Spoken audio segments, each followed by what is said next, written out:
ज्ञानतिमिरान्धस्य ज्ञानाञ्जनशलाकया चक्षुरुन्मीलितमेन तस्मै श्रीगुरवे नमः। श्रीचैतन्यमनोभीष्टं स्थापितं येन भूतले स्वयं रूपकथामान्यं ददाति स्वपदान्तिकं वन्देऽहं श्रीगुरो श्रीयुतपदाकमलं श्रीगुरून् वैष्णवां च श्रीरूपं साग्रजतं सगणरघुनाथान्वितं तं सजीवं साद्वैतं सावधूतं परिजनसहितं कृष्णचैतन्यदेवं श्रीराधाकृष्णपादान् सगणललिता श्रीविशाखान्वितां स हे कृष्णा करुणा सिन्धो दीनबन्धो जगत्पते कोपेश कोविहा कान्त राधा कान्त नमोऽस्तुते तप्त काञ्चन गौराङ्गी राधा वृन्दावनेश्वरी वृषभानुसुते देवी प्रणमामि हरिप्रिये वाञ्छाकल्पतरुभ्यश्च कृपा सिन्धुभ्यः च पतितानां पावनेभ्यो वैष्णवेभ्यो नमो नमः। श्रीकृष्ण चैतन्य प्रभु नित्यानन्द श्री अद्वैत गदाधर श्रीवासादि गौरभक्तवृन्दा हरे कृष्ण कृष्ण कृष्ण हरे हरे हरे राम राम राम हरे हरे। नमो विष्णुपदाय कृष्णप्रेष्ठाय भूतले श्रीमते भक्तिवेदान्त स्वामिनिधि नामिने नमो आचार्यपादाय निधाय कृपप्रदायिने नमो विष्णुपदाय कृष्णप्रेष्ठाय भूतले श्रीमते जयपताक स्वामिनिधि नामिने नमाचार्यपादाय निधाय कृपप्रदायिने गौरगदामदाय नगरग्रामतारिणे नमो विष्णुपदाय कृष्णप्रेष्ठाय भूतले श्रीमते भक्तिवेदान्त स्वामिनिधि नामिने नमस्ते सारस्वते देवे गौरवाणी प्रचारिणे निर्विशेष शून्यवादी वाचाद्य देशधारिणे जय श्री कृष्ण चैतन्य प्रभु नित्यानंद श्री अद्वैत गदाधर श्रीवासादि गौरभक्त वृंदा हरे कृष्ण कृष्ण कृष्ण हरे हरे हरे राम राम राम हरे हरे। नारायणं नमस्कृत्यं नरं चैव नरोत्तमं देवीं सरस्वतीं व्याचं ततोर्जयमुद्रये नष्टप्रायेषु अभद्रेषु नित्यं भागवत सेवया भगवति उत्तमश्लोके भक्तिर्भवति नैष्टकी मुखं करोति वाचालं पुङ्गुं लङ्घायते गिरिं यत्कृपातमहं वन्दे गुरुं दीनतारिणं परमानन्दं माधवं श्रीचैतन्य ईश्वरम्। ॐ नमो भगवते वासुदेवाय ॐ नमो भगवते वासुदेवाय ॐ नमो भगवते वासुदेवाय। प्रणाम माताजी, दंड प्रणाम प्रणम माताजी। माताजी, प्रणाम। ஸ்ரீமத் பாகவதம் காண்டம் 2 அத்தியாயம் 9 ஸ்லோகம் 3. இஸ் டிவைன் கிரேஸ் பக்தி ஒண்ணு வேதாந்த முடிச்சிட்டு சுவாமி. மாதாஜி, ஒண்ணு முடிச்சிட்டு 2 தான் போகணும். 2 தான் போ. சரி மாதாஜி, தேங்க்யூ மாதாஜி. ஹரே ஹரே கிருஷ்ணா. ஸ்ரீல பக்தி வேதாந்த சுவாமி ஸ்ரீல பிரபாதிக்கு ஜாய். பதம் 2. பகுரூப இவா பாதி மாயையா பகுரூபயா ரமமானோ குணேஷு அஷ்யா மாமஹம் இதி மன்யதே. ஹரே கிருஷ்ணா. நான் படிக்கிறேன் மாதாஜி. ஹரே கிருஷ்ணா.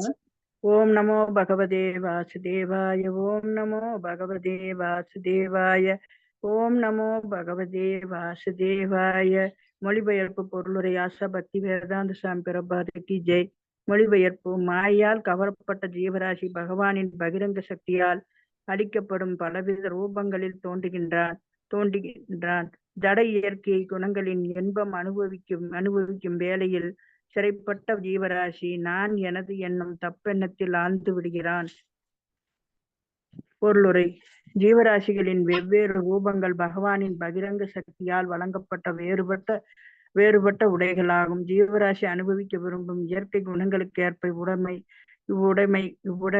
உடைகள் வழங்கப்படுகின்றன. பகிரங்க ஜட சக்தி முக்குணங்களால் பிரதிக்கப்படுகிறது. எனவே ஜட இயற்கையிலும் கூட சுதந்திரமான முறையில் பல வகைப்பட்ட ஜட உடல்களை தேர்வு செய்யும் வாய்ப்பை ஜடசக்தி அவனுக்கு வழங்குகிறது.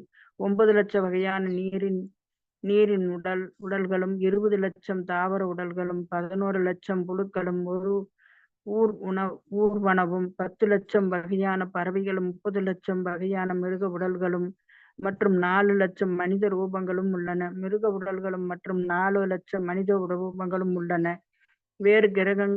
மொத்தத்தில் 84 லட்சம் வகையான உடல்கள் பிரபஞ்சத்தின் வெவ்வேறு கிரகங்களில் உள்ளன. மேலும் தனக்குள் உள்ள இன்பம் அனுபவிக்க வேண்டும் எனப்படும் வெவ்வேறு குணங்களுக்கேற்ப பல்வேறு உடல் மாற்றங்களின் மூலமாய் ஜீவராசி பிரயாணம் செய்கிறது. ஜீவராசி ஒரு குறிப்பிட்ட உடலுக்குள் இருக்கும் பொழுதும் கூட சிறு வயதிலிருந்து இளமைக்கு இளமையிலிருந்து முதுமையிலிருந்து அவனது சொந்த செயலின் பயனாய் உருவாக்கப்பட்ட மற்றொரு உடலுக்குமாக மாறிக்கொண்டிருக்கிறான். இவ்வாறாக சுய விருப்பங்களினால் தனது சொந்த உடலை அவன் உற்பத்தி செய்து கொள்கிறான். மேலும் தனது ஆசைகளை அவன் அனுபவிப்பதற்கு பொருத்தமான ஒரு உடலை பகவானின் பகிரங்க சக்தியும் அவனுக்கு அளிக்கிறது. ஒருவன் மற்றொரு மிருகத்தின் இரத்தத்தை அனுபவிக்க விரும்பினான். அதனால் அவனின் பகவானின் கருணையால் மற்றொரு மிருகத்தின் இரத்தத்தை அனுபவிக்கும் வசதிகளை கொண்ட புலியின் உடலை ஜடசக்தி அவனுக்கு அளித்துள்ளது. அதை போலவே ஒரு கிரகத்தில் உள்ள ஒரு தேவனின் உடலை பெற ஆவல் கொள்ளும் ஒரு ஜீவராசியும் கூட பகவானின் கருணையால் அதை பெறுகிறான். அவன் போதுமான அறிவு படைத்தவனாக இருந்து பகவானின் சாவகாசத்தை அனுபவிப்பதற்கு ஏற்ற ஒரு ஆன்மீக உடலை பெற ஆவல் கொண்டுள்ளவனாயின் அதையும் அவனால் பெற முடியும். எனவே ஜீவராசி தன் மிக சிறிய சுதந்திரத்தை முழுமையாக பயன்படுத்தி கொள்ள முடியும். பகவான் மிகவும் தயா உள்ளவராவார்.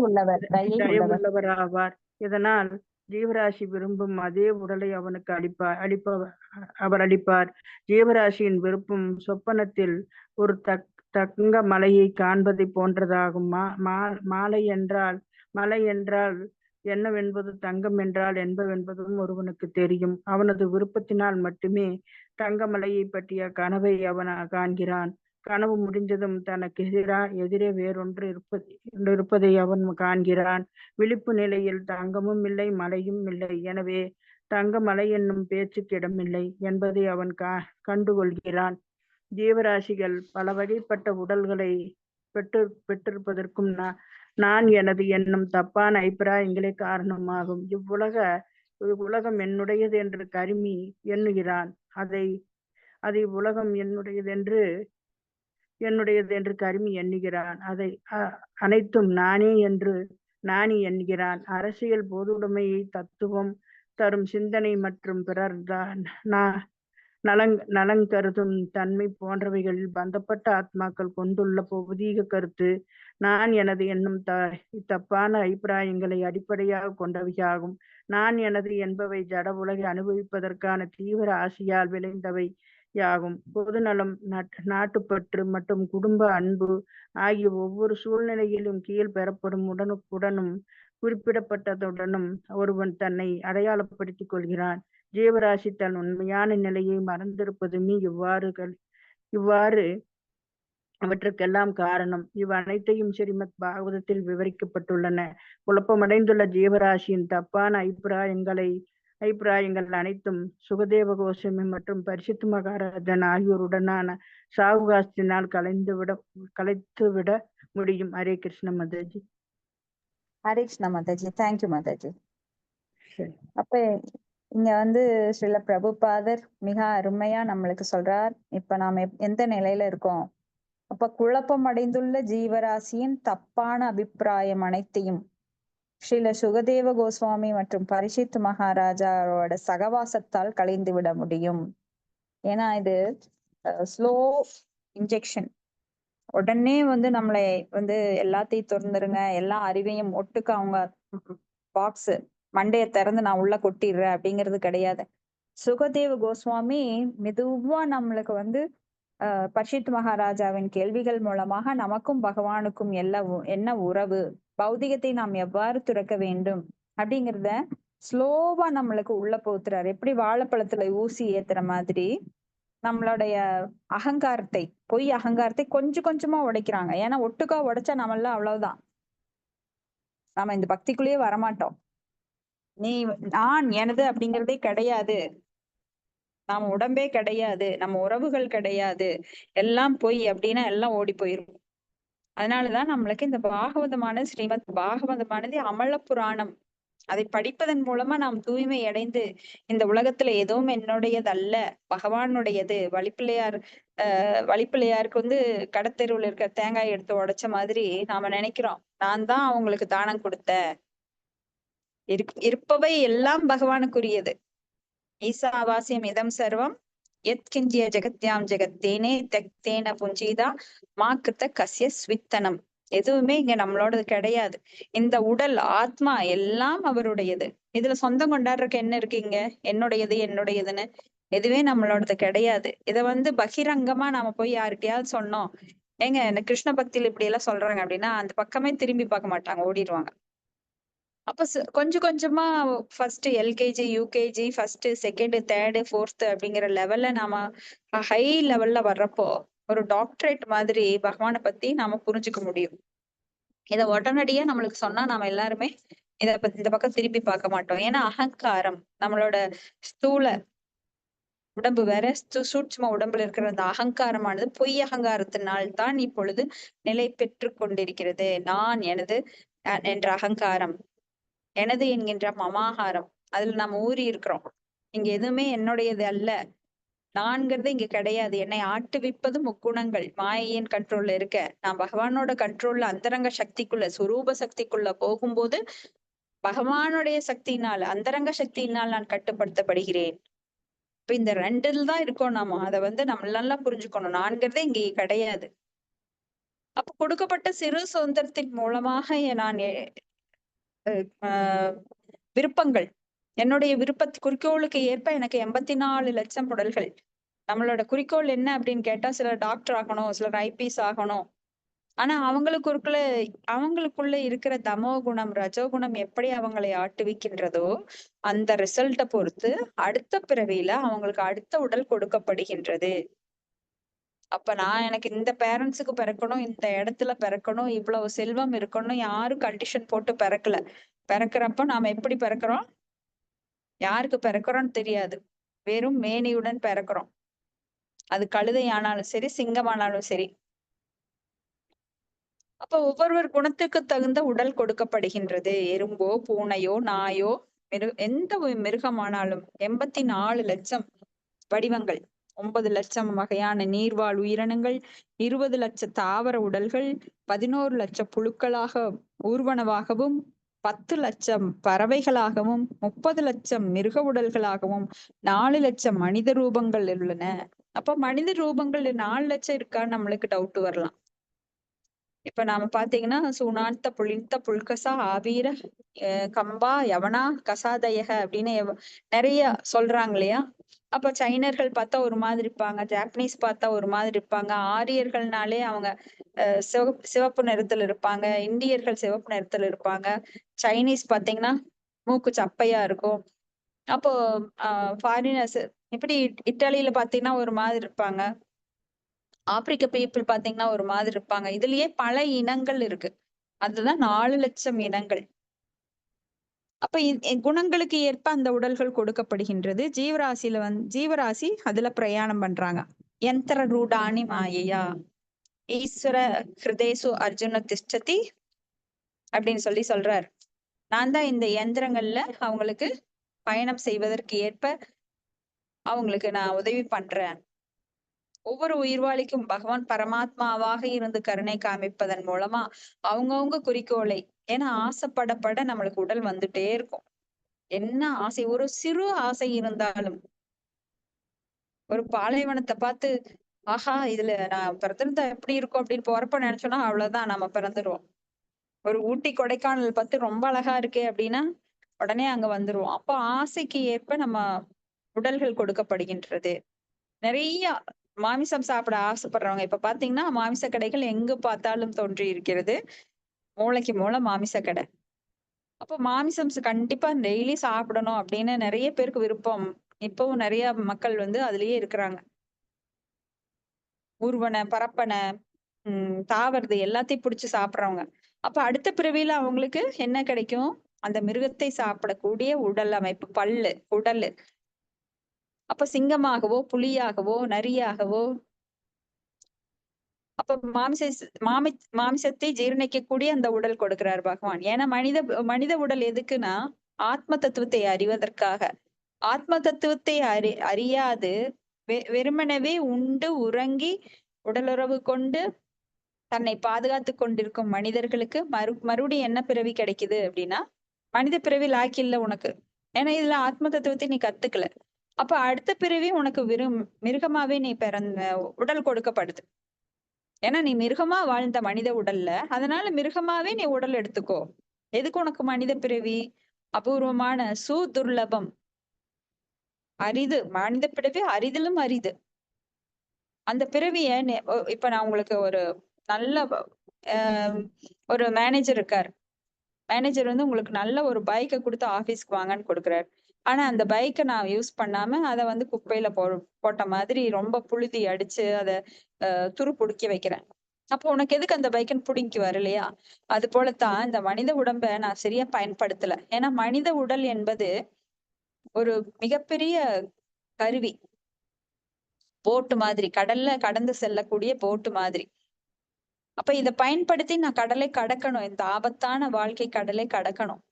அத விட்டுட்டு இத தப்பான வகையில பயன்படுத்தி அதிலேயே வந்து நான் மீன் பிடிக்க பயன்படுத்துறது, அத சமைச்சு சாப்பிடுறது, இந்த மாதிரி அற்ப விஷயங்களுக்காக இந்த மனித உடலை பயன்படுத்தினா, பின்னாடி அடுத்த பிறவியில எனக்கு மனித பிறவி கிடைக்காது. ஏன்னா நம்ம உயிர் போய் அங்க யமதர்மனோட முன்னிலையில் நிக்கும்போது, நம்மளுக்கு அடுத்த உடல் என்ன அப்படிங்கிறத தீர்மானிப்பாங்களாம். அப்ப தீர்மானிக்கும்போது நெறைய பேர் லைன்ல நிப்பாங்க.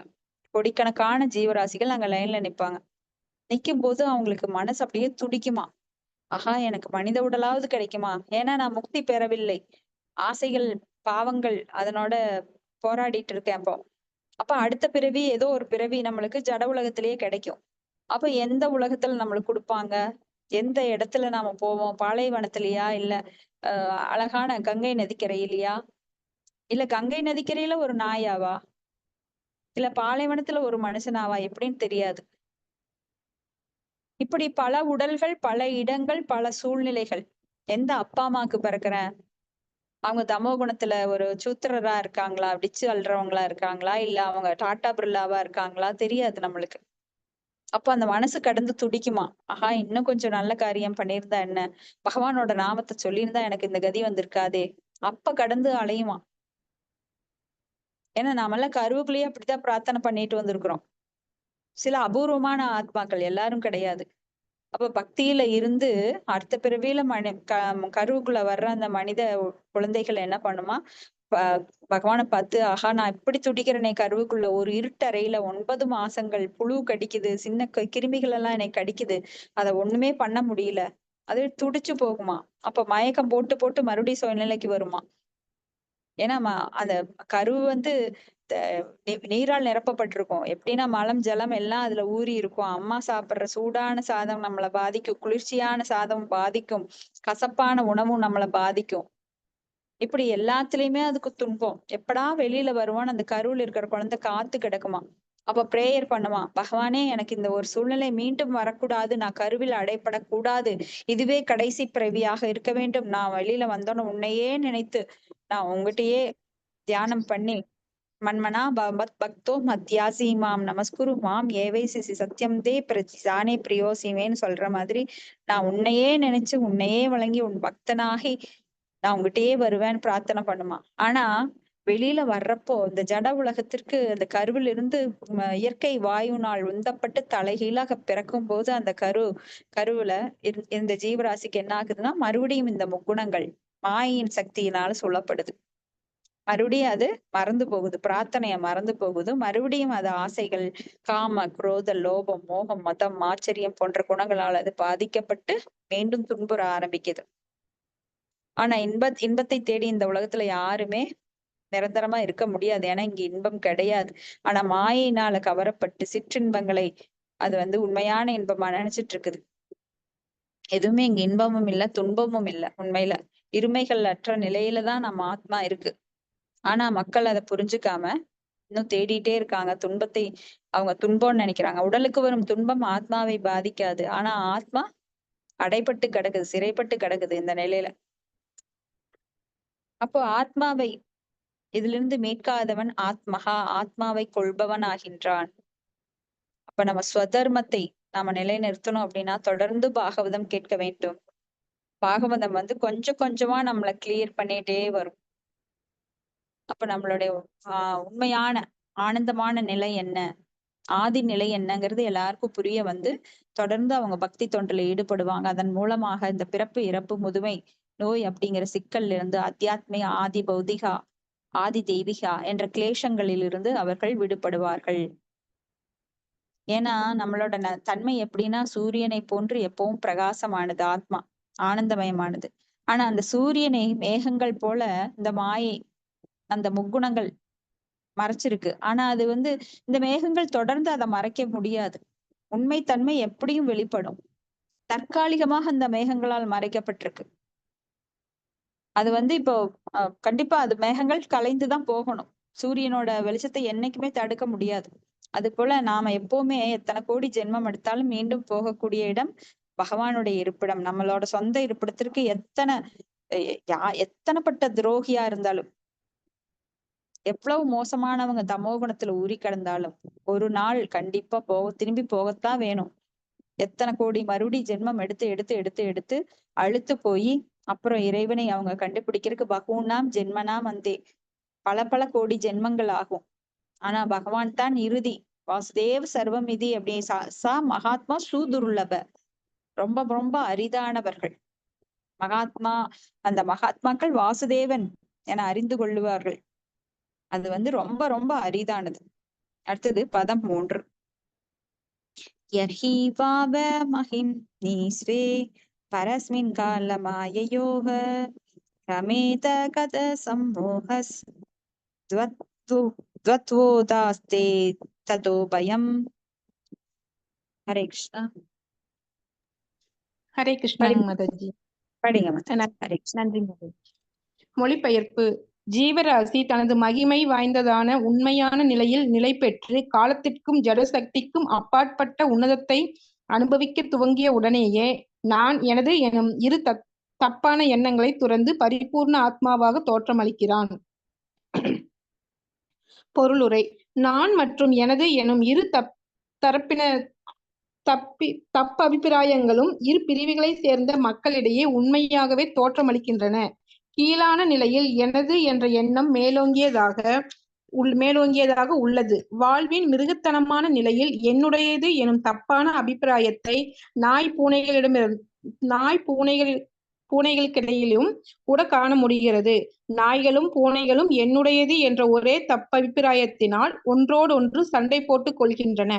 தாழ்ந்த நிலையில் உள்ள மனித வாழ்விலும் கூட இது என்னுடைய உடல், இது என்னுடைய வீடு, இது என்னுடைய குடும்பம், இது என்னுடைய ஜாதி, இது என்னுடைய மக்கள், இது என்னுடைய தேசம் எனும் வடிவங்களில் அதே தப்பபிப்பிராயங்கள் மேலோங்கியுள்ளன. மேலும் கற்பனை அறிவு எனப்படும் உயர் நிலையிலும் கூட எனது எனும் அதே தப்பான அபிப்பிராயம் நான் அல்லது அனைத்தும் நானே என உருமாற்றம் பெறுகிறது. இவ்விரு தப்பபிப்பிராயங்களை வெவ்வேறு விதமாக புரிந்து கொள்ளும் பல வகுப்பினர்கள் உள்ளனர்.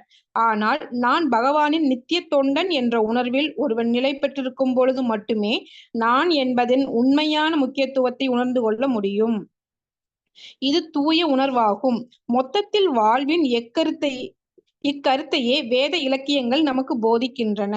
என்னுடையது எனும் தப்பபிப்பிராயத்தை விட நானே பகவான் அல்லது நானே பரமன் எனும் தப்பபிப்பிராயம் அதிக ஆபத்தானதாகும். ஒருவன் தன்னை பகவானோடு ஒன்றுபட்டவனாக கருத வேண்டும் என்ற கட்டளை சில சமயங்களில் வேத இலக்கியங்களில் காணப்படுகிறது.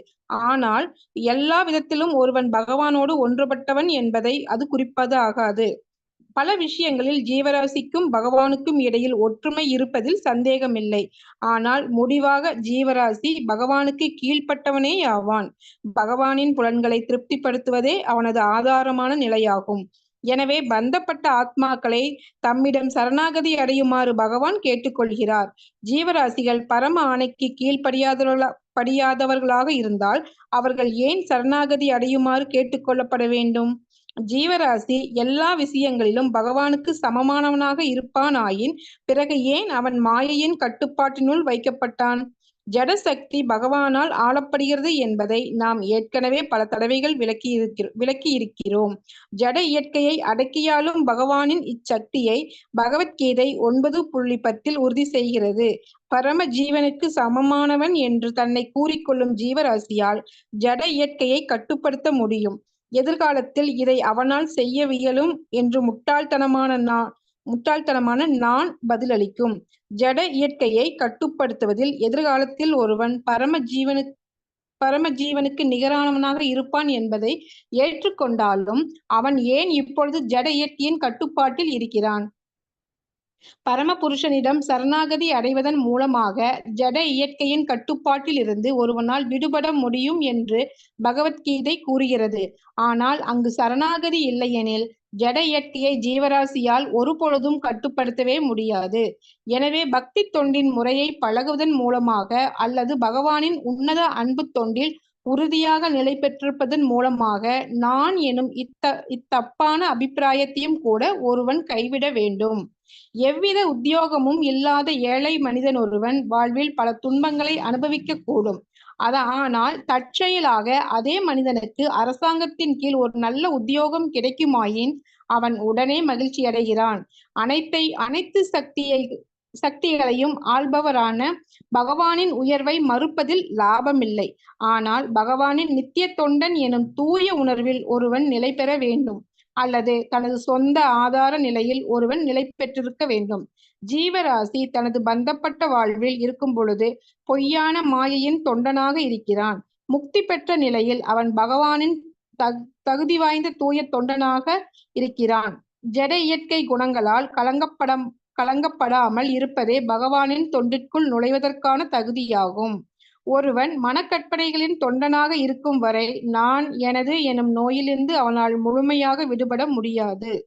பரமபுருஷர் மாயா சக்தியை ஆள்பவராக இருப்பதால் அச்சக்தியால் அவர் களங்கமடைவதில்லை. பரம சத்தியத்தை சார்ந்துள்ள ஜீவராசிகள் மாயா சக்தியில் திளைத்துவிடக்கூடிய தன்மையுடையவை ஆகும். சூரியனை நேருக்கு நேராக காண்பதால் நன்மை உண்டாவதைப் போலவே பரம சத்தியத்தை ஒருவன் எதிர்நோக்கி இருப்பதால் மிக சிறந்த நோக்கம் நிறைவேறுகிறது. தலைக்கு மேல் ஆகாயத்தில் உள்ள சூரியன் ஒளிமயமாக திகழ்கிறது. ஆனால் கண்ணுக்கு புலப்படும் ஆகாயத்தில் சூரியன் இல்லாதிருக்கும் பொழுது அனைத்தும் இருளில் மூழ்கி விடுகின்றன. அதை போலவே பரமபுருஷரின் முன்னிலையில் ஒருவன் இருக்கும் பொழுது அவன் எல்லா மாயைகளிலிருந்தும் விடுபட்டவனாக இருக்கிறான். அவ்வாறு இல்லாத ஒருவன் பொய்யான மாயையின் இருளில் இருக்கிறான். இதை பகவத்கீதை 14.26 பின்வருமாறு உறுதி செய்கிறது. மாவதாஜியின் ஸ்லோகம் மட்டும் படிக்கிறீங்களா? हरे कृष्ण माताजी। मां चयो व्यभिचारेण भक्ति योगेन सेवते सगुणान् समतीतेतान् ब्रह्म भूयाय कल्पते। நன்றி மாதாஜி. எனவே பகவானை வழிபடுதல், அவரை போற்றி புகழுதல், சரியான நபரிடமிருந்து ஸ்ரீமத் பாகவதத்தை செவியுறுதல், வயிற்று பிழைப்புக்காக பாகவதம் பேசுவனிடம் இருந்தல்ல, வாழ்விலும் பாகவதமாகவே இருப்பவரிடம் இருந்து எப்பொழுதும் தூய பக்தர்களின் சகவாசத்திலேயே இருத்தல் ஆகியவற்றை கொண்ட பக்தி யோக விஞ்ஞானத்தை ஒருவன் மனப்பூர்வமாக ஏற்றுக்கொள்ள வேண்டும். நான் எனது எனும் தப்பான அபிப்பிராயங்களால் ஒருவன் வழி தவறி சென்றுவிடக் கூடாது. கருமிகள் என்னுடையது என்ற கருத்தில் பேராசை கொண்டவர்களாகவும் ஞானிகள் நான் என்ற கருத்தில் பேராசை கொண்டவர்களாகவும் உள்ளனர். இவ்விரு பிரிவினரும் மாயா சக்தியின் பந்தத்திலிருந்து விடுபடுவதற்கு தகுதியற்றவர்கள் ஆவர். ஸ்ரீமத் பாகவதமும் பகவத்கீதையும் நான் எனது எனும் தப்பான அபிப்பிராயத்தில் இருந்து ஒருவனை விடுவிப்பதற்கென உள்ளவை ஆகும். வீழ்ந்த ஆத்மாக்களை விடுவிப்பதற்காகவே ஸ்ரீல வியாச தேவர் அவற்றை எழுதியுள்ளார். காலத்தின் ஆதிக்கமோ அல்லது ஜடசக்தியின் ஆதிக்கமோ இல்லாத உன்னத நிலையில் ஜீவராசி தன்னை அமைத்துக் கொள்ள வேண்டும். கடந்த, நிகழ் மற்றும் எதிர்காலங்களின் கனவுலகில் சஞ்சரிக்கும் ஜீவராசி பந்தப்பட்ட நிலையில் காலத்தின் ஆதிக்கத்திற்கு உட்பட்டவனாக இருக்கிறான். மனக்கற்பனையாளன் எதிர்காலத்தில் தானே வாசுதேவன் அல்லது பரமபுருஷராக ஆவதன் மூலமாக காலத்தின் ஆதிக்கத்தை வென்றுவிட முயல்கிறான். அறிவை பண்படுத்துவதாலும் அகங்காரத்தை வெற்றி கொள்வதாலும் பரமனாகி விட முடியும் என்று அவன் எண்ணுகிறான். ஆனால் இவ்வழி பூர்ணமானதல்ல. எல்லா விஷயங்களிலும் பகவான் வாசுதேவனே பரமன் என்பதை ஏற்பதே பூர்ணமான வழியாகும். அவரிடம் சரணாகதி அடைவதே அறிவை பக்குவப்படுத்துவதற்குரிய மிக சிறந்த பூர்ணத்துவம் ஆகும். ஏனெனில் அவரே அனைத்துக்கும் மூல காரணமாவார். இத்தகைய எண்ணத்தால் மட்டுமே நான் எனது எனும் தப்பான அபிப்பிராயங்களை ஒருவனால் துடைத்தொழிக்க முடியும். இதை பகவத்கீதையும் ஸ்ரீமத் பாகவதமும் உறுதி செய்கின்றன.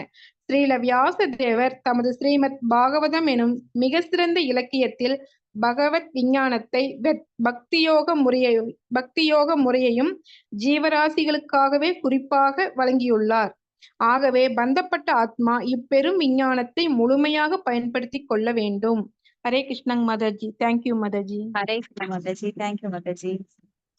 இப்ப ரொம்ப ரொம்ப ரொம்ப முக்கியமான விஷயம் என்னன்னா, நான் எனது என்கின்ற அகங்காரம். இப்ப ஜீவராசி தனது மகிமை வாய்ந்த உண்மையான நிலையில் நிலை பெற்று காலத்திற்கும் ஜடசக்திக்கும் அப்பாற்பட்ட உன்னதத்தை அனுபவிக்க துவங்கிய உடனே இந்த எண்ணங்கள், தப்பான எண்ணங்கள் மறைந்து விடுகின்றது. உண்மையான நிலை அப்படின்னா என்ன? சொரூப நிலை.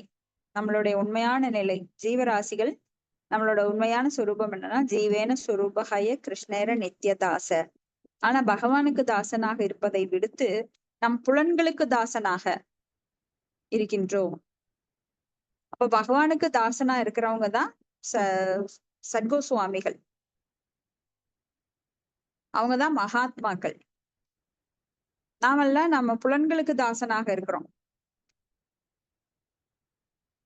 அப்ப என்ன ஆகுதுன்னா, நம்ம புலன்களை திருப்திப்படுத்துவதற்காக பல கோடி ஜென்மம் எடுத்தாலும் நம்மளால திருப்திப்படுத்த முடியல. ஏன்னா நம்மளால முடியாது. ஏன்னா புலன்கள் நிரந்தரமானவை அல்ல, அவை நிலையற்றவை. புலன்கள் எப்பவும் நமக்கு துன்பத்தை தரக்கூடியது. மமேவாம்ச ஜீவலோகே ஜீவபூத சனாதன மனஷஷ்டேந்திரியாணி இந்திரியாணி பிரகிருதி ஸ்தானி கர்ஷதி. மனம் உட்பட 6 புலன்களால் நாம் எப்பவுமே கஷ்டப்பட்டு கொண்டிருக்கின்றோம். ஏன்னா மனதை அடக்க தெரிந்தவன், தன் மனதையும் புலன்களையும் அடக்க தெரிந்தவன் கோஸ்வாமி அப்படின்னு அழைக்கப்படுறாங்க. கோதாசன் அப்படின்னா புலன்களுக்கு அடிமையானவன் கோதாசன். இப்ப சிலர் எல்லாம் பொண்டாட்டி தாசன்னு சொல்லுவாங்க. நீ என்னன்னு உன்னுடைய மனைவிக்கே வேலை செஞ்சுட்டு இருக்க, நீ பொண்டாட்டி தாசன் அப்படிம்பாங்க. ஆனா புலன்களை அடக்கியவர்கள் கோ அப்படின்னா புலன்கள். புலன்களை அடக்க தெரிந்தவர் கோதாசன். கோஸ்வாமிகள் என அழைக்கப்படுகிறார்கள். அவங்கதான் பெரும் பக்தர்களா இருக்கிறாங்க, கோஸ்வாமிகள். வாச்சோ வேகம், குரோதோ வேகம், ஜிக்வா வேகம். வாச்சோ வேகம், மனச குரோதோ வேகம், ஜிக்வா வேகம், உத்ரோபஸ்த வேகம், ஏகான் வேதான்யோ விஷகேத தீர அப்படின்னு அவங்க வாச்சோ அப்படின்னா வாக்கு, பேச்சுக்களை அடக்குபவர்களாகவும், மனசை அடக்குபவர்களாகவும், கோபத்தை அடக்குபவர்களாகவும், நாக்கு, வயிறு, பாலுறுப்பு இதெல்லாம் நேர்கோட்டில் அமைஞ்சிருக்கு, அதை அடக்க தெரிஞ்சவங்களாவும் இருப்பாங்க. நாமெல்லாம் மனசுல என்ன தோணுதோ அதை அப்படியே செஞ்சிடுவோம். அதை உடனே, ஏன்னா மனசு புத்தியினால் அடக்கப்பட வேண்டும். ஆனா புத்தி மனசுக்கு கீழே இருக்கும்போது அது தடுமாறுது. ஏன்னா புத்தி தான் அதை கண்ட்ரோல் பண்ணும். நீ இப்படி நினைக்க கூடாது, இப்படி பேசக்கூடாது, இதை செய்யக்கூடாது, அதை ஃபில்டர் பண்ணி கொடுக்கும். ஆனா யாருக்கு புத்தி சரியில்லையோ அவங்க ரஜோகுணத்திலையும் தமோ குணத்திலையும் பாதிக்கப்பட்டிருப்பாங்க. சத்துவகுணத்துக்கு மேலோங்கவே முடியாது. அட்லீஸ்ட் சத்துவகுணத்துல இருந்தா மட்டும்தான் பக்திங்கிற நிலைக்கு முன்னேற முடியும், பகவானுக்கு பக்தி தொண்டாற்ற. அப்ப அதுக்குரிய தகுதி சொரூப நிலை வரணும் அப்படின்னா சத்துவகுணத்துல மேலோங்கணும். ஏன்னா சத்துவகுணம் பிரம்மனை அறிந்தோட பிராமணனோட குணம். அப்புறம் பிராமண குணத்திற்கு வந்தா தான் நாம அடுத்தது வைஷ்யர்கள் ஆக முடியும், சுத்த பக்தர்கள் ஆக முடியும். சத்துவகுணத்துக்கே வரல, ரஜோகுணத்திலேயே தமோ குணத்திலேயே இருக்கிறாங்க அப்படின்னா ரொம்ப கஷ்டம். ஏன்னா ரஜோகுணமும் தமோ குணமும் நம்மை கீழ்நிலைக்கு இழுத்துட்டு போகக்கூடியது. அப்பப்ப நம்ம மேல வருவோம், சத்துவகுணத்துக்கு வருவோம். ஏன்னா இது தடுமாற்றங்கள். எப்பவுமே நாம நல்லவங்களா இருக்கிறது இல்ல. சில சமயம் பொருளை பார்த்தா நம்மளுக்கு குறைபாடுகள் இருக்கு, 4 விதமான குறைபாடுகள் இருக்குன்று சில பிரபுபாதர் சொல்றார். ஏமாற்றும் குணமுடையவர்கள், நாம மாயைக்குட்பட்டவர்கள், நமது புலன்கள் குறையுடையவை, இந்த மாதிரி நாம 4 குணங்கள் நம்ம கிட்ட இருக்கு. சோ எப்பவுமே நாம ஸ்டெடியா இருக்கிறது இல்ல, நியூட்ரலா இருக்கிறது இல்ல. கீழே போய் மேல போய், மேல போய் கீழே போய், எப்போ ஏறி இறங்கிட்டே தான் இருக்கும். நம்ம பாத்தீங்கன்னா ஒரு நாள்ல எவ்வளவு நல்ல காரியம் பண்றோம், மனசை எவ்வளவு கட்டுப்படுத்த முடியுது நம்மளால.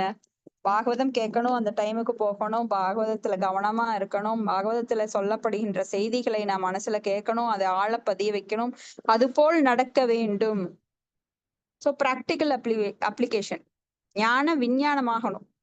வெறும் ஞானத்தை மட்டும் சேகரிக்க கூடாது. நான் இந்த இன்னைக்கு பாகவதம் கேட்டா முடிஞ்சது, அதனால எனக்கு புண்ணியம் 2 மணி நேரம், அப்படி கிடையாது. அந்த எதை கேட்டோமோ அதை வாழ்வில் நாம் கடைபிடிக்க வேண்டும். அப்பதான் நம்மளுக்கு சத்துவகுணம் மேலோங்கும். அது அப்போ நம்ம சித்தா கூட போராடிட்டு இருக்கோம். சித்தா அப்படின்னா அந்த பதிவுகள் மனசுல, அகங்காரம், மனம், புத்தி, அந்த அகங்காரம், அந்த சித்தா என்கின்ற பதிவுகள் பல கோடி ஜென்மமா நம்மளுக்கு அந்த வாசனா அப்படிங்கிறது ரெக்கார்டிங், அதுதான் நம்மள அடிக்கடி துன்பப்படுத்தும். சிலருக்கெல்லாம் பார்த்தா சிலவற்றில மோகம் இருந்துட்டே இருக்கும், சில ஆசைகள் இருந்துட்டே இருக்கும். துணியை பார்த்தா பைத்தியம் மாதிரி வாங்கிட்டு இருப்பாங்க. சிலர் பாத்தீங்கன்னா சில என்னதான் வசதி இருந்தாலும் டிபார்ட்மெண்ட் ஸ்டோர்ல போனா ஏதாவது ஒண்ணு திருடிட்டு வருவாங்க. அந்த பதிவுகள் இருக்கு பாருங்க, அது அவங்கள ஆட்டு வச்சுட்டே இருக்கும். சிலருக்கு எதுவுமே நிறைவு இருக்காது வாழ்க்கையில, அதை தேடி இதை தேடி ஓடிட்டே இருப்பாங்க.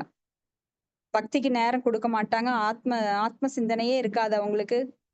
மெக்கானிக்கலா காலையில எந்திரிக்கிறது, சாப்பிடுறது, குளிக்கிறது, ஓடுறது, ஆபீஸ்க்கு போறது, திரும்பி வர்றது. அப்போ அதை தன்னுடைய உடல் சரியா இருக்கிறப்ப இது பண்ணிட்டு இருப்பாங்க. அப்ப உடல் சோர்ந்து அப்புறம் படுக்க போனப்ப வாழ்க்கையில என்னத்தான் நாம சாதிச்சோம், ஏன் இப்படி வாழ்க்கையில ஓடிட்டு இருந்தோம், ஒரு குறிக்கோளே இல்ல. குறிக்கோள் இல்லாம இப்படி இருக்கிறவங்க அடுத்தது கண்டிப்பா மனுஷ பிறவி கிடைக்காது. அடுத்தது நாயும் பூனையும் தான் அவங்களோட உடல். அப்ப இப்படி இருக்கிறப்பதான் இப்ப மனுஷ பிறவி எடுக்கிறவங்க நிறைய பேர், இது என்னுடைய வீடு, இது என்னுடைய குடும்பம், இது என்னுடைய ஜாதி, என்னுடைய மக்கள் அப்படின்னு அந்த குறுகிய நோக்கம் எல்லாரும் ஆயிட்டே வரும் பாருங்க. அந்த குறுகிய சுயநலம் விரிவடைந்த சுயநலமாக மாறிக்கொண்டிருக்கும். எங்க ஆத்மாங்கிறது எல்லாம் பகவானுடைய அம்சம் இருந்தாலும் வேற வேற உடல்கள் அது சிக்குண்டு இருக்கு. ஆனா இதுக்குள்ள பாருங்க எத்தனை அடித்தடி. முதல்ல என்னோட குடும்பம்னு நினைப்பான், முதல்ல நான் நினைப்பாங்க, அப்புறம் என் குடும்பம்னு நினைப்பாங்க, குடும்பத்தை விட்டு என்னுடைய உறவினர்கள், இது எங்களுடைய ஜாதி, இது நாங்க கும்புற குல தெய்வம், எங்க குலத்தவர்கள் அப்படின்னு நினைப்பாங்க. அப்புறம் இது எங்க மொழி, தமிழ் மொழி அப்படின்னு போராட்டம் எல்லாம் பண்ணினாங்க. இது தமிழ் மொழி, இது தமிழ்நாடு, இது எங்கள் பிரதேசம், அப்புறம் இந்திய நாடு, அப்புறம் இது மனித இனம், இது முஸ்லிம், இது இந்து, இது கிறிஸ்டியன் அப்படின்னு பாகுபாடு பண்ணிட்டே இருப்பாங்க. அப்ப அந்த குறுகிய சுயநலம் விரிவடைந்த சுயநலமாக மொழியாகவும் இனமாகவும் இப்படி போராடிட்டு இருப்பாங்க. இதெல்லாம் வாழ்க்கையில ஒண்ணுமே கிடையாது, சப்ப மேட்ரு. இதுலெல்லாம் கான்சென்ட்ரேட் பண்ணாம இந்த ஆத்மாவை எவ்வாறு விடுவிப்பது, இதுதான் ஒரு பக்தனுடைய சிந்தனையா இருக்கும். அவங்க மட்டும் விடுவிக்க மாட்டாங்க, மற்றவங்களுக்கும் அது விடுவிக்கிறதுக்கு வழி காமிப்பாங்க. ஆனா நிறைய அகங்கார விமூடாத்மா கர்த்தாகம் இது மன்யதே, இதை நான் தான் செய்யறேன் அப்படிங்கிற ஒரு அகங்காரத்திலேயே. அப்போ இதுல பாத்தீங்கன்னா மாயோட கடைசி வலை என்னன்னா அகங்காரம் அப்படிங்கிறது. நானே பிரம்மன். அப்ப வேதங்கள் சொல்லுது நீயும் பகவானும் ஓரளவுக்கு ஒண்ணுதான் அப்படின்னு சொல்லுது. ஆனா இவங்க என்ன சொல்றாங்க, எல்லாமே ஒண்ணுதான் அப்படின்றாங்க, நானும் பகவான் தான் அப்படிங்கிறாங்க. அப்ப அந்த அருவ பிரம்மனில் நிலை பெறுபவர்கள், அந்த அருவவாதிகள், ஞானிகள் என்ன சொல்றாங்கன்னா, நானும் பிரம்மன், நானும் கடவுள், நான் இந்த உடலை விட்டுட்டேன்னா நானும் கடவுள். தண்டம் எடுத்தவன் எல்லாம் என்ன சொல்றான்னா, தண்டகரண மாத்திரேன நர நாராயணோ அப்படின்னு சொல்றான், நானும் நாராயணன் சொல்றான். அப்போ தண்டம் எடுக்கிறது அப்படின்னா திரிதண்டம், ஏகதண்டம் அப்படின்னு சன்னியாசிகள் இருப்பாங்க. அப்ப இவங்கெல்லாம் என்னன்னா வேதங்களை நிறைய படிச்சு அந்த தீட்சை வாங்குறப்போ அவங்க தண்டம் எடுத்துடுவாங்க. தண்டம் எடுத்தோன்னே அவங்க ஒருத்தர் கூப்பிடுறதே நாராயணா நாராயணன் கூப்பிடுவாங்க. நீயும் நாராயணன், நானும் நாராயணன். அப்புறம் தரித்திர நாராயணன் ஒருத்தரை கூட உருவாக்கிடுவாங்க. ஏன்னா அவன் ஏழ்மையில இருந்தா கூட அவன் தரித்திர நாராயணனா. எவ்வளவு ஒரு கேவலமான சிந்தனை. ஏன்னா மகாலட்சுமிகள் எத்தனையோ ஆயிரம் மகாலட்சுமிகள் பகவானோட காலடியில சேவை செய்ய காத்து கிடக்குறாங்க. அப்படிப்பட்ட நாராயணன் தனது ஹிருதயத்தில் லக்ஷ்மியை ஏந்தி இருக்கிறார். அப்படி இருக்கிறவர் எப்படி தரித்திரம் அவரை ஆட்கொள்ளும் அப்படிங்கிறது அவங்களுக்கு தெரியறது இல்ல. அப்ப இந்த தத்துவம் வேற பேசுவாங்க, தரித்திர நாராயணன் அப்படின்னு. நாராயணன் அந்த நிலையில இருந்தா கூட தரித்திரத்துல இருந்தா கூட தரித்திர நாராயணன் அப்படின்லாம் சொல்லுவாங்க. இது ரொம்ப ஒரு கீழ்த்தனமான எண்ணம். ஏன்னா பகவான் இயற்கையின் கட்டுப்பாட்டுல வர்றதே கிடையாது. ஆனா இயற்கையின் கட்டுப்பாட்டுல மாயையோட கட்டுப்பாட்டுல இருக்கிறவன் நான் பிரம்மன் அப்படிங்கிறான். நான் அகம் பிரம்மாஸ்மி என்பது உண்மைதான். ஏன்னா பிரம்மன் அப்படிங்கிறது நம்ம ஆத்மாவை குறிக்கிறது. ஏன்னா நம்ம ஆத்மாவும் பிரம்மா அப்படின்னு தான் சொல்லப்படுது. ஏன்னா அதுவும் சத்து சித்து ஆனந்தம். பகவானுக்கும் சத்து சித்து ஆனந்தம் இருக்கு, பூரணமான நிலை. ஆனா நம்மளோட நிலை என்ன? இங்க மறைக்கப்பட்ட நிலையில் ஆத்மா இங்க பரிபூர்ணமற்ற நிலையில இருக்கு. பூர்ணத்துவம் கிடையாது. ஏன்னா முக்குணங்களால் ஆட்கொள்ளப்பட்டிருக்கு. அப்ப பகவான் வந்து மேலானவற்றுள் மேலானவர். அவருக்கு எந்த ஒரு மறதியும் கிடையாது. அவர் முக்காலமும் அறிந்தவர். அவரது உடல் திவ்யமானது. நம்ம உடல் அழியக்கூடியது. நாம முக்குணத்துக்கு உட்பட்டிருக்கோம், மறதியுடைய ஆத்மாக்கள். நேத்துக்கு என்ன நடந்தது கேட்டா கூட தெரியாது. அப்ப போன ஜென்மத்துல என்ன நடந்தது, போன ஜென்மத்துல நான் என்னவா இருந்தேன் அப்படின்லாம் நம்மளுக்கு தெரியாது. சில அபூர்வமான சிலருக்கு மட்டும்தான் போன ஜென்மத்துல எப்படி இருந்தோங்கிறது தெரியுது. அப்படி பல சம்பவங்கள் காந்தியடிகளோட காலத்துல கூட நடந்தது.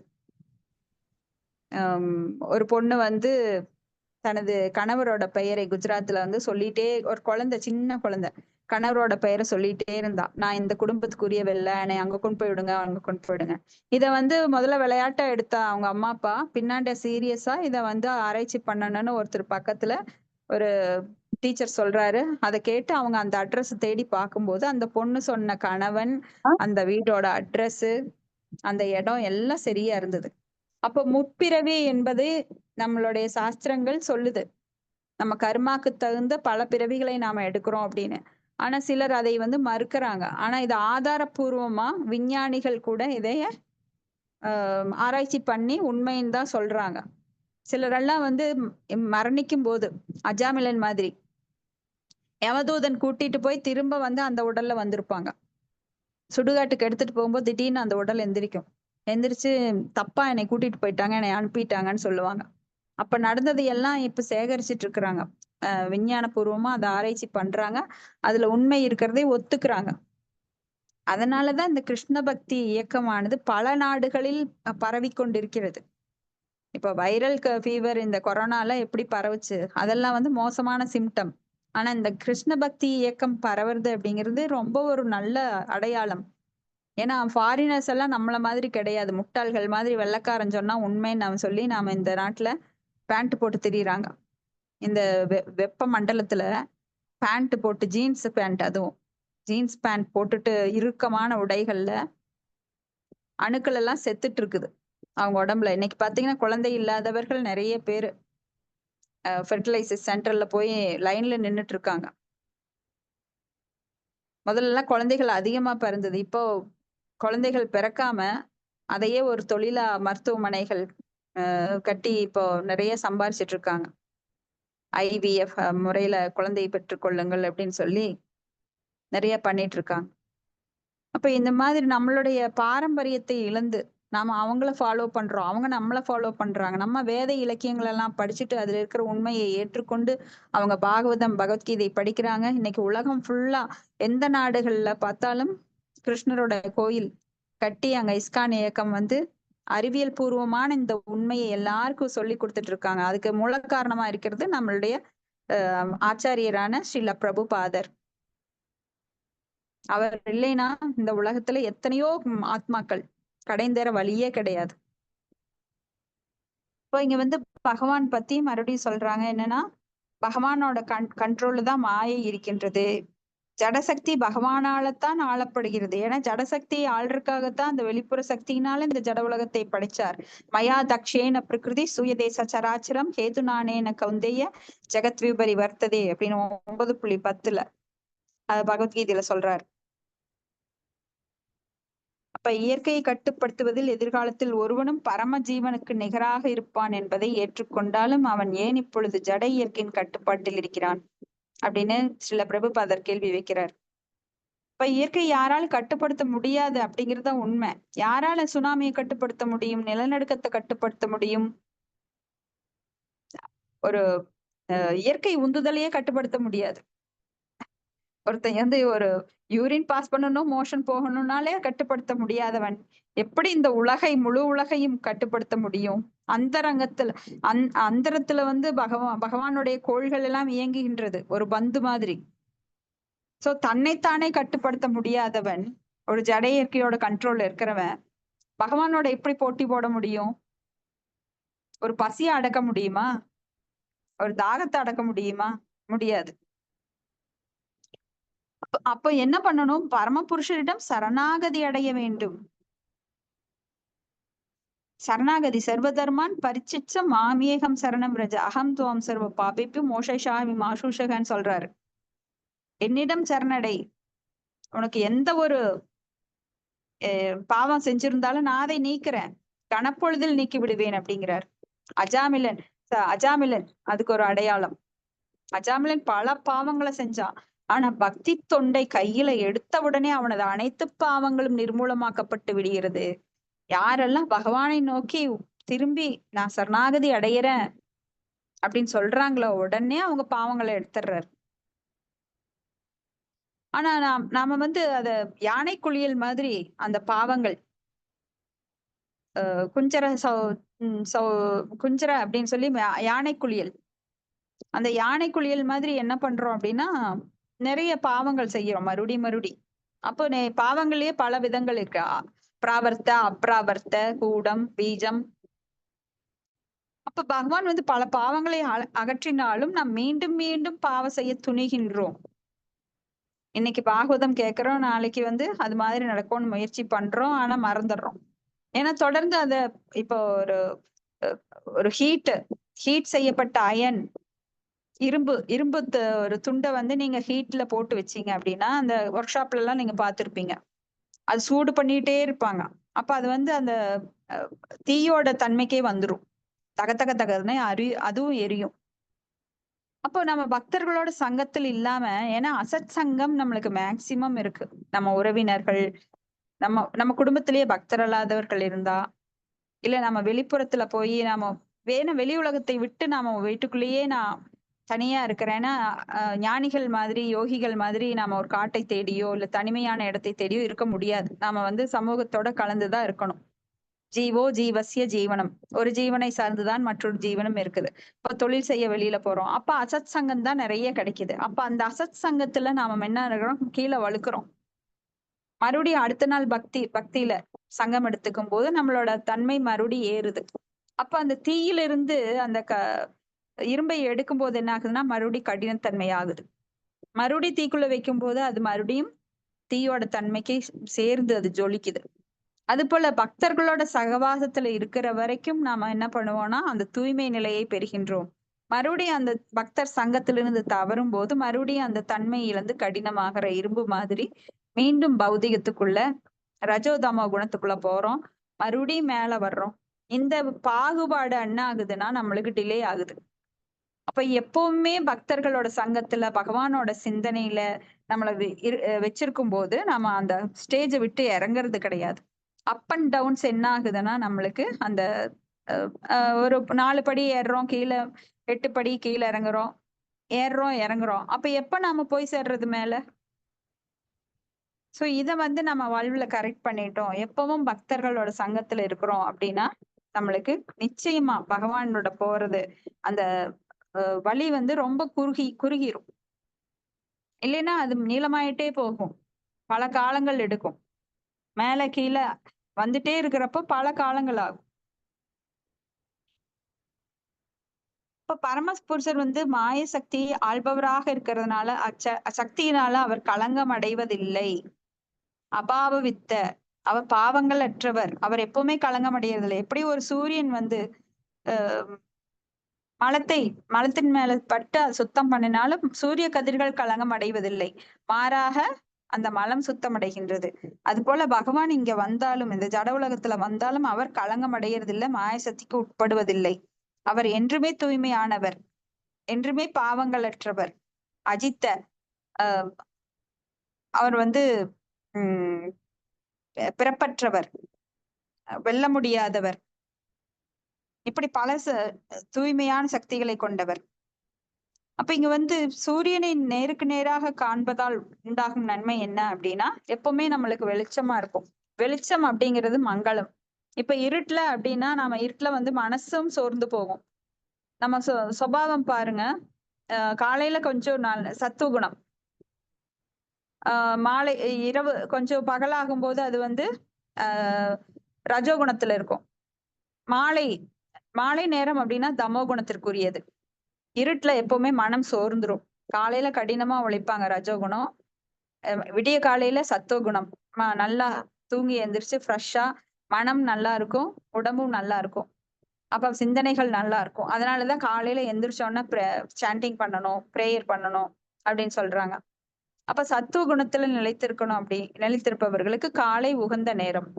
அப்ப மாலையில வந்து மனசோர்வு, ஏதாவது ஒரு முடிவு எடுத்தீங்க மாலையில அப்படிங்கன்னா அது வந்து சஞ்சலமா தமோ குணத்துல நீங்க எடுக்கிற முடிவு மிகவும் மோசமானதா இருக்கும். அப்ப அந்த சூரிய வெளிச்சமானது நம்மளுக்கு தெம்பை கூட தரும். இருட்டுல வந்து நம்மளுக்கு தெம்பு இருக்காது. சீக்கிரம் பயந்துக்குவோம். இருட்டுல போறதுக்கு பயந்துக்குவோம். இருட்டுல பல சிந்தனைகள் வரும். ஒரு கயிறு பட்டா கூட பாம்புன்னு நினைப்போம் அத. ஒரு இருட்டு அறைக்குள்ள நம்மள பூட்டி வச்சாங்க அப்படின்னா, அங்க ஒரு கயிறு இருக்குது. அந்த கயிறை டச் பண்ணா இது ஏதோ பாம்பு போல இருக்கு அப்படின்னு நினைப்பாங்க. இப்ப காலையில எந்திரிச்சு பார்த்தா அந்த வெளிச்சத்துல, ஓ இது வெறும் கயிறு தானா, நைட் எல்லாம் இப்படி பயந்துட்டு இருந்தனே அப்படின்னு. ஒருத்தன் வந்து அப்படிதான் ஒரு காட்டுக்குள்ள போயிட்டு இருந்தான். அப்ப ஒரு பெரிய பள்ளத்தாக்கு. அப்ப அந்த இருட்டு வந்துருச்சு. அப்ப அந்த திடீர்னு கீழே தவறி விழ போனான். ஓ நம்ம இப்ப அவ்வளவுதான் இன்னைக்கு தீர்ந்தோம் அப்படின்னு. அப்ப ஒரு 5 அடியில அவனுக்கு ஒரு கிளை கிடைச்சது. அதை புடிச்சிட்டான். புடிச்சிட்டு அந்த கிளையை புடிச்சு தொங்கிட்டு கிருஷ்ணா கிருஷ்ணா கிருஷ்ணா ஆபத்து வாந்தவா அநாத ரட்சகா அப்படின்னு கூவிட்டு இருந்தான்.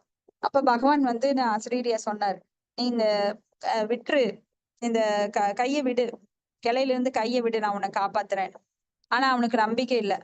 அசரீரிங்கிறது நான் ஏதோ மனக்கற்பனை பண்ணியிருக்கேன் போல இருக்கு, உண்மையிலேயே கீழே விழுந்துருவேன், பள்ளத்தாக்குள்ள விழுந்துருவேன், பெரிய பள்ளத்தாக்கு அப்படின்னு நினைச்சிட்டு இருந்தான். அப்ப காலையில சூரிய வெளிச்சம் வந்தோன்னு பார்த்தா அது அவனுக்கு ஒரு 2 அடிக்கு கீழே ஒரு மேடு இருக்கு. கீழே குதிச்சிருந்தானா அதுலதான் நிப்பான். அது கொஞ்சம் அகலமா இருக்கு. ஆனா அது கொஞ்சம் இன்னும் ஒரு 4 அடி தள்ளி அந்த பள்ளத்தாக்கு, பெரிய பள்ளத்தாக்கு. அப்போ பகவான் சொன்னது உண்மைதான். அவர் சொன்னதை நான் கேட்கலையே, பாத்தியா பாத்தியா, பகவானை நம்பிக்கையோட பிரயோஜனம் இல்லாம போயிடுச்சு. ஏன்னா ஸ்ட்ராங்கான நம்பிக்கை இல்ல. அப்ப இந்த மாதிரி நிறைய பேர் இருட்டுல வந்து என்னதான் நல்லது நல்லதா இருந்தாலும் அது வந்து தவறான எதிர்மறையான எண்ணங்கள் நிறைய இருக்கும். அப்ப அது மாயையோட சக்தி. இருட்டு என்பது மாயைக்கு ஒப்பிடப்படுகிறது. கிருஷ்ண சூரிய சம மாயாஹய அந்தகார யாக்கான் கிருஷ்ண தாக்கான் நாகி மாயாஹய அதிகார. அப்ப இருட்டை நீங்க இப்ப வந்து நீங்க சூரியனை நோக்கி பார்க்கும்போது அந்த நிழல் வந்து உங்களுக்கு பின்னாடி விழுகும். அப்ப மாயை வந்து உங்களுக்கு பின்னாடி நிற்பாங்க. அதனால அதிகமான மாயையோட தாக்குதல் இருக்காது. அப்ப இந்த சூரியனான கிருஷ்ணன் உங்களை வந்து காப்பாற்றுகின்றார். ஏன்னா மாயை கிட்ட வர முடியாது பகவான் கிட்ட. மாயை வந்து ரொம்ப வெக்கப்படும். பகவானோட அடியவர்களை துன்புறுத்த அது ரொம்ப வெக்கப்படும். அப்ப மாயையிலிருந்து எப்படி விடுபடுவது? அப்ப எப்பவுமே பகவான்கிட்ட இருக்கணும். பகவானோட அந்தரங்க சக்திக்குள்ள கால் எடுத்து வச்சிடணும். எப்பவுமே அதை விட்டு வெளியில கால் எடுத்து வச்சா மாயை எப்படா நம்ம பிடிப்போம் அப்படின்னு பார்த்துட்டு இருக்கோம். ஏன்னா மாயை மிக வலிமையானது. தெய்வீ ஹேஷா குணமயி மமம் மாயா துரத்தியா மாம் ஏவையே பிரபத்தியந்தே மாயாம் ஏதாம் தரதிதே. ஏன்னா அந்த மாய சக்தி வெல்லுவதற்கரியது. பகவானே சொல்லிட்டார், ஏன்னா இது என்னோட சக்தி தான், ஆனால் என்னை சரணடைந்தவர்கள் அதிலிருந்து காப்பாற்றப்படுவார்கள் அப்படின்னு. இப்போ ஒரே ஒரு வழி பகவான் மட்டும்தான். பகவானுடைய சிந்தனையில் இருப்பவர்கள் யாரெல்லாம் பகவானுக்கு பக்தி தொண்டு பண்றார்களோ அவங்க மட்டும்தான் மாயிலிருந்து விடுபட முடியும். அதுக்கு பக்தர்களோட சங்கம் ரொம்ப ரொம்ப முக்கியமானது. இங்க வந்து மாம்சியோ அவ்யபிச்சாரேன பக்தி யோகேன சேவதே சகுணான் சமதிப்திதான் பிரம்ம புவியாய கல்பதே. பகவத்கீதை 14.26. அவ்யபிச்சாரேன பக்தி. அவ்யபிச்சாரேனா இப்போ ஒரு அவ்யபிச்சார அப்படின்னா ஒரு வேசிக்கு ஒப்பிடப்படுது. அப்போ அந்த வேசியோட குணம் என்ன அப்படின்னா அவ எப்பவுமே மாறி மாறி ஏதாவது ஒரு ஆடவனை நாடிட்டே இருப்பான். அப்படி கிடையாது, பகவான் மட்டும்தான். பரமபுருஷ பகவான் மட்டும்தான். மற்ற தேவர்கள் எல்லாம் இந்த கோயிலுக்கு போனா அது நடக்கும், அந்த கோயிலுக்கு போனா இது நடக்கும், அப்படி மாறி மாறி கும்பிடுறது கிடையாது. தேவச ஆத்மிக புத்தி, ஒரே ஒரு நிலையான முழுமுதற் கடவுளை மட்டும்தான் வழிபடணும்.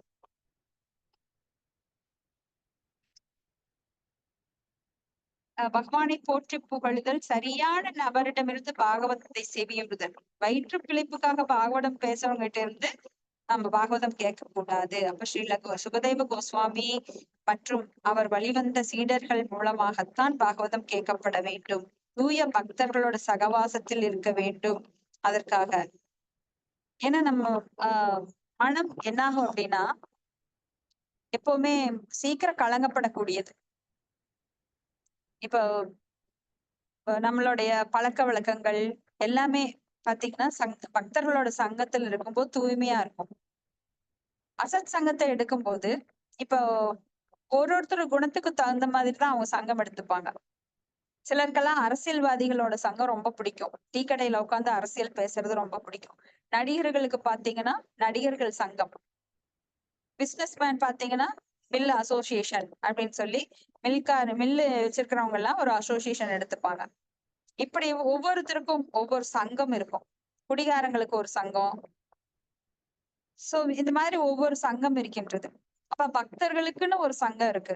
அப்ப யார் யார் எந்தெந்த சங்கத்துல சேர்றாங்களோ அவங்களோட குணநலம் அவங்களுக்கும் ஒட்டும். இது ஜப்பானீஸ் ஆராய்ச்சியில இத நிரூபணம் பண்ணிருக்காங்க. இப்ப ஒருத்தர் செடியில ஒரு செடியை வளர்த்துறாங்க அப்படின்னா அதுகிட்ட அன்பா பேசி அதுக்கு நீர் ஊற்றி வளர்த்தும் போது அது சீக்கிரம் குரோ ஆகுது, வளருது. இன்னொரு செடிக்கு ரொம்ப கெட்ட வார்த்தைகள் எல்லாம் திட்டி அதே மாதிரி தண்ணி ஊத்துறாங்க. ஆனா அது வளர்ச்சி ரொம்ப கம்மியா இருக்கு, சில சமயம் வாடியும் போகுது. இப்படி ஒவ்வொருத்தரோட குணநலன்கள் மற்றவர்களுக்கு ஒட்டும். இப்ப நீங்க நல்ல அசோசியேஷன் நல்லவர்களோடு சேரும் போது அந்த நற்குணம் உங்களை ஒட்டும். ஆனா இது தீயவர்களோடு சேரும் போது கண்டிப்பா அந்த குணம் உங்களுக்கு ஒட்டும். அதனாலதான் சாது சங்கே லவமாத்திர சாது சங்கே அப்படின்னு சொல்றாங்க. லவம் மாத்திரம், ஒரு க்ஷண நேரம் சாதுக்களோட சேர்ந்தாலும் அந்த குணம் நம்மளுக்கு அவங்களோட கருணை மூலமா நம்மளுக்கு வந்துடும். இது கண் திருஷ்டி, அது கூட பாருங்க. அதுவும் இப்ப நான் ஒருத்தருடைய பார்வை எவ்வளவு தூரம் அவங்க ஒரு பார்வையிலேயே அந்த குணங்களை வெளிப்படுத்துவாங்களாம். அது காற்றின் அலைகள் தாங்கி அவங்களை தாக்குமா. நம்மெல்லாம் அந்த காலத்துல பெரியவங்க கண் திருஷ்டின்னு சொன்னா இது 10ஆம் பசலிக மூடர்கள் அந்த காலத்துக்காரங்க அப்படின்னு எல்லாம் சொல்லுவாங்க. ஆனா இப்ப அதெல்லாம் விஞ்ஞான பூர்வமா உண்மைன்னு நிரூபணம் பண்றாங்க. அப்போ உப்பு, கல்லுப்பு, அந்த ஸ்படிகம் அதெல்லாம் அந்த தீய சக்திகளை இழுத்து நம்மளை காப்பாற்றக்கூடியது அப்படின்னு கண்டுபிடிச்சிருக்காங்க. உப்பு வச்சு சுத்தி போடுவாங்க, ஸ்படிகம் வச்சு சிலரெல்லாம் வீட்டுக்கு முன்னாடி ஸ்படிகம் வச்சிருப்பாங்க. அதெல்லாம் அந்த தீய அலைகளை எதிர்கொள்ளுவதற்காக, அதை தடுக்கிறதுக்காக வைக்கப்பட்டிருக்கு அப்படிங்கறது இப்ப ப்ரூவ் பண்றாங்க. அப்ப என்ன அலைகள், யார்கிட்ட என்ன அலைகள் இருக்கின்றதோ, ஒருத்தர் ரொம்ப பொறாமையோட பார்த்தா சிலருக்கு அதை தாக்கம் அதிகமா இருக்கும் அவங்களுக்கு. இப்படி அந்த காலத்துல சொல்றதெல்லாம் நாம சயின்டிபிக்கா கேட்டாதான் நம்புறோம். ஆனா உண்மையை ஆதாரபூர்வமா இப்ப நிரூபிக்கிறாங்க. ஆனா அந்த காலத்துல எதுவுமெல்லாம் இந்த சயின்டிபிக் எல்லாம் ஆராய்ச்சி பண்ணல. ஆனா எப்படி அதெல்லாம் கத்து வச்சிருக்காங்க பாருங்க நம்ம முன்னோர்கள். இன்னைக்கு கூட அந்த கிளையை ஒரு சின்ன கிளைய வச்சு நீர் ஊற்று தண்ணி எங்க இருக்குதுன்னு கண்டுபிடிச்சிருவாங்க. இன்னைக்கெல்லாம் ரொம்ப முன்னேறிய பல டெவலப்மெண்ட் இருக்கு. எப்படியோ அத தண்ணி எங்க இருக்கிறதுன்னு கண்டுபிடிக்கிறாங்க. ஆனா ஒரு சின்ன கிளைய வச்சு கண்டுபிடிப்பாங்க. நிறைய மந்திரங்கள் வச்சு மூலிகை பறிச்சு அந்த மூலிகைகள் மூலமா குணப்படுத்தினாங்க. அதுல எல்லாம் சைடு எஃபெக்ட் கிடையாது. இன்னைக்கு வர்ற மருந்து மாத்திரைகள் எல்லாம் அந்த வேணும்னே நோயை உண்டாக்கி அதுக்கு பல சைடு எஃபெக்ட் அதுக்கு ட்ரீட்மெண்ட் கொடுக்குறேன்னு சொல்லி இன்னைக்கு மருத்துவம் ரொம்ப மோசமான விளைவுகளை எல்லாம் நம்மளுக்கு கொடுத்துட்டு இருக்கு. இது எல்லாம் எந்த ஆராய்ச்சியாளர்கள் எப்படி பணம் பறிக்கிறதுக்காக எப்படி எல்லாம் நம்மளுக்கு கொண்டு வந்தாங்கன்னு தெரியாது. அதெல்லாம் பெரிய ஒரு வலைப்பின்னல். அது நாம பேச முடியாது. அப்போ இங்க வந்து கடந்த நிகழ் மற்றும் எதிர்காலங்கள் கனவுலகில் சஞ்சரிக்கும் ஜீவராசி பந்தப்பட்ட நிலையில் காலத்தின் ஆதிக்கத்திற்கு உட்பட்டவனாக இருக்கிறார். அப்ப காலத்தின் ஆதிக்கம், காலம் நம்மை ஆதிக்கம் பண்றது அப்படின்னா யாராவது காலத்தின் பாதிப்புல நான் இல்லைன்னு சொல்ல முடியுமா? ஏன்னா தேகினோ அஸ்மின் யதா தேகி கௌமாரம் யவனம் ஜரா ததா தேகாந்திரம் பிராப்தி தீரஸ்தத்ரணா முக்கியதே. குழந்தை பருவம், இளமை, முதுமை என மாறி மாறி வருகின்றது. எதனால்? காலத்தின் கட்டுப்பாடுதான். அப்ப நேற்று நடந்தது என்ன அப்படின்னு நம்மளுக்கு காலம் அது வந்து கடந்த காலம்னு சொல்றோம். நிகழ்காலத்துல நான் எப்படி ஜீவிக்கிறது அப்படின்னு போராடிட்டு இருக்கான் மனுஷன். அப்புறம் எதிர்காலத்தை நினைத்து பயப்படுகின்றான். இப்படி எல்லா விதமான சிக்கல்கள் மன உளைச்சல்ல அவன் இருந்துட்டே இருக்கான். அப்ப அறிவை பண்படுத்துவாலும் அகங்காரத்தை வெற்றி கொள்வதாலும் பரமனாகி விட முடியும் அப்படின்னு சிலர் நினைக்கிறாங்க. அறிவை பண்படுத்துறதுனால எப்படி ஆராய்ச்சி பண்ணி இது இப்படி வந்தது, 24 மூலக்கூறுகள் இதெல்லாம் இப்பதான் உருவாச்சு. அப்ப அகங்காரம் இல்லாம இருக்கணும்னா எல்லாத்தையும் நேத்தின்னு எல்லாத்தையும் திறந்துடணும். அப்ப அகங்காரம் இருக்காது. எனக்கு குடும்பம் வேண்டாம், எனக்கு சொத்து வேண்டாம், ஒரே ஒரு கோவணம் போதும் அப்படின்னு போயிட்டா மட்டும் அவனுக்கு அறிவு பண்படாது. ஏன்னா பக்தியில மட்டும்தான் அறிவு பூர்ணமாகும். வாசுதேவனே பரமன் அப்படின்னு ஏத்துக்கிறது தான் பூர்ணமான வழி. அதுக்கு சரணாகதி அடையணும். அனுகூலச சங்கல்பம், அதுக்கு அனுகூலமான வழிமுறைகளை பின்பற்றணும். அனுகூலம்னா என்ன? எப்பொழுதும் பிரசாதம் சாப்பிடணும், 16 மாலைகள் பண்ணணும், பக்தர்களோட சங்கத்துல சேரணும். ஏன்னா பக்தர்கள் சகவாசம் ஏன் கூடாதுன்னு அடிக்கடி நம்மளுக்கு சொல்றாங்க. அசத் சங்க தியாகம். ஏன்னா அசத் சங்கம் என்பது நம்மளுக்கு பக்தி பீஜா விதையை அதை வந்து சீக்கிரம் ஸ்பாயில் பண்ணிடும். ஏன்னா நம்மளுக்கு குரு கிடைக்கிறது பிரம்மாண்ட பிரமித கோணே குரு பாக்கியவான் ஜீவ. அந்த பக்தியில தான் பீஜா அப்படிங்கிறது ரொம்ப அபூர்வமானது. அது கிடைச்சதை நம்ம வந்து பறிகொடுத்தோம் அப்படின்னா அவ்வளவுதான், அம்போன்னு உட்காந்துக்க வேண்டியதுதான். ஏன்னா இதை உருவாக்குறது ரொம்ப சிரமம். இப்ப நீங்க வந்து ஒரு பெரிய ஒரு ஏக்கரா தோட்டத்துல நான் களையெல்லாம் எடுத்து உழுது பண்படுத்தி நிலத்தை பண்படுத்தி விதை விதைச்சு அதை செடியாக்கி அதுல இருக்கிற கிளை அனாவசியமான அந்த களைகளை எல்லாம் களைஞ்சு மருந்து போட்டு வளர்த்து ஒரு கொடியெல்லாம் போட்டு அதை வளர்க்குறீங்க. ஆனா ஒரு மத யானை உள்ள புகுந்தது அப்படின்னா என்ன ஆகும்?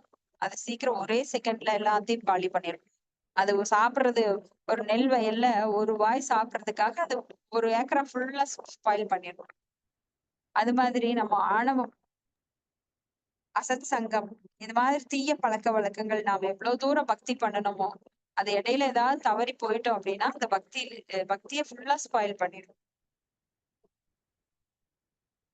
இப்ப நான் எனது என்கின்ற அகங்காரத்தை ஒருவன் துடைத்தொழிக்க வேண்டும். ஸ்ரீமத் பகவத்கீதையும் பாகவதம் இதை உறுதி செய்கிறது. ஸ்ரீல வியாசதேவர் தம ஸ்ரீமத் பாகவதம் எனும் மிகச்சிறந்த இலக்கியத்தில் பகவத் விஞ்ஞானத்தை பக்தியோக முறையும் ஜீவராசிகளுக்காகவே குறிப்பாக வழங்கியுள்ளார். ஏன்னா இது கேட்ட உடனே நம்மளுக்கு போய் ஹை லெவல்ல போய் ரீச் ஆயிராது.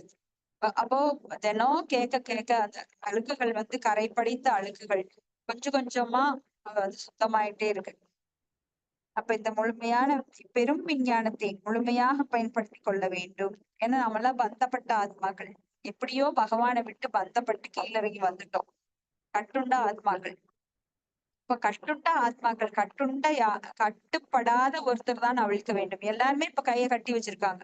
யாரு போய் இன்னொருத்தருக்கு உதவ முடியும்? அப்ப யாரால உதவ முடியும் அப்படின்னா பகவானால் அனுப்பப்படும் அந்த ஆத்மாக்களான அவருடைய அந்தரங்க சிஷ்யர்கள் இங்க வந்து குருவா நம்மளுக்கு வர்றாங்க, தூய பக்தர்களா.